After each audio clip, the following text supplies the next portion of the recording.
Yes, Raina. So we teach in the Bronx as well, and the problem that we come across most of the time is that the parents, that they don't know their rights, they're not knowledgeable of the experiences that their children could have.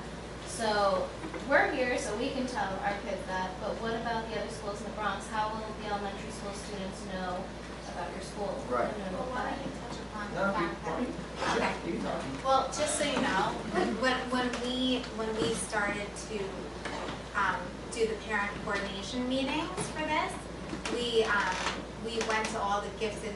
Well, Matt drove around all the gifted and talented programs in the Bronx, all the elementary schools. There are 7 elementary schools that have a GMT program that end in 5th grade, and there are no middle schools. Right. So these kids, they go through a GMT program until 5th grade, and then they're back to the general population. So it is a huge issue because what happened was the only parents that showed up to the meetings were the parents from PS 24 in Riverdale by my school, who happened to be those middle income parents. So those were the parents who were involved and who wanted this, and saw, ooh, gifted and talented middle school right in the Bronx, like we're gonna come and find out about it. So every single meeting we had, it was all PS 24 parents. So that's gonna be a big challenge.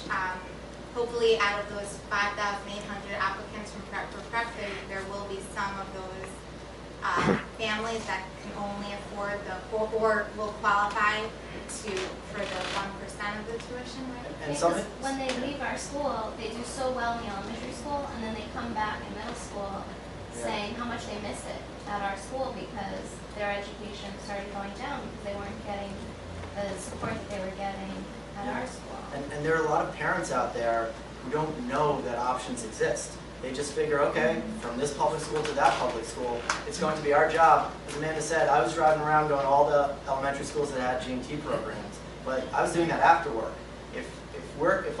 When I'm able to work on this full time, I'm going to be going in, especially after we find our site. I'm going to start with our site and then expand to every single K through 5, K through 8 school won't talk to us. They don't want to lose those kids. But every single K through 5 school, starting with our location, and I'm going to be in every principal's office telling them to promote us to their students who have a chance of getting in, and then I would think that the administrator would see this opportunity and tell the parents, and then a lot of it is going to be on them.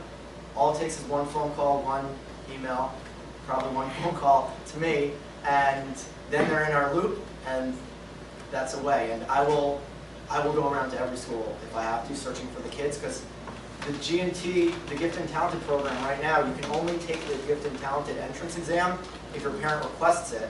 Meanwhile, the majority of the lower income, less educated parents, they don't know that the test exists. So we don't want to only be drawing from Prep for Prep nominations because they were nominated by someone who's helping them. We don't want to only draw from the gifted programs because they had someone who knew that they would request the test. We want to find the kids who might not be on the path to us and find them. And we're confident that our applications, the problem's going to be choosing the students because we think we're going to be overflowing because there's such a need.